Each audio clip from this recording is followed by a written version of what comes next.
Thomas Soto, 6h-9h sur Europe 1. Le débrief de la matinale, les temps forts de ce que vous avez entendu ce matin sur Europe 1. Hier, vous le savez, la mobilisation a été historique, l'émotion était immense, mais il y a eu aussi de la colère. Écoutez l'imam du Val-de-Marne, Abdelali Mamoun, c'était à 7h tout à l'heure sur Europe 1. Et même si nous ne sommes pas d'accord avec Charlie, mais nous sommes aujourd'hui son taille-crayon pour qu'il continue d'avoir la liberté de parler, de dire ce qu'il a envie de dire. Aujourd'hui, nous sommes venus aussi crier notre colère contre ces gens qui ont dit qu'ils ont vengé le prophète Mohammed. Ils n'ont pas vengé le prophète Mohammed. Ils l'ont insulté, ils l'ont bafoué, ils l'ont déshonoré et ils l'ont sali avec le sang des innocents. Maintenant, eux, ils sont morts et nous sommes vivants.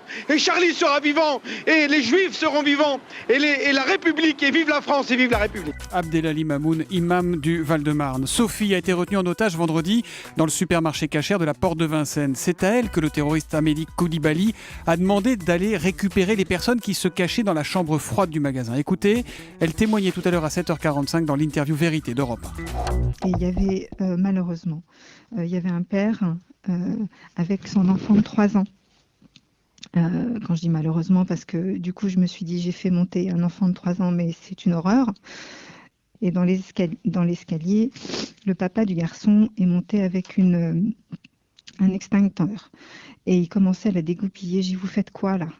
Et il me dit, mais je dégoupille, je vais le mettre sur lui. J'ai dit, vous faites rien. Vous faites rien là. Il vient d'en descendre un devant moi, un autre. J'ai dit, vous faites rien.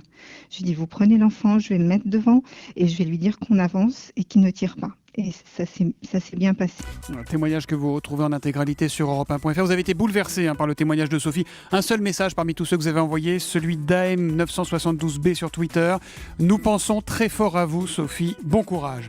Ce sont des événements qui vous ont beaucoup fait réagir. De nombreuses questions également, dont celle de Martin sur europe1.fr, qui nous demande comment la rédaction d'Europe 1 décide-t-elle de diffuser ou pas des informations sur de tels événements. Je me tourne vers vous, Alain Inco, chef du service police-justice d'Europe 1. C'est vrai qu'il y a un tri à faire en permanence.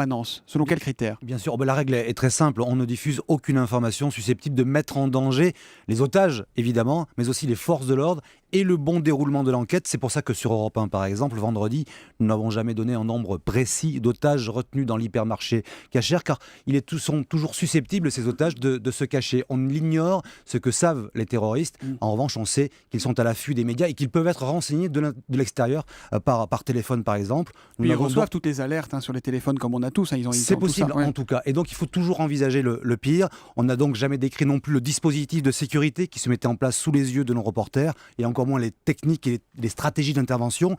Pas donner, par exemple, avant qu'elles ne soient rendues publiques par la justice, les noms, les identités des tueurs de Charlie Hebdo que nous avions.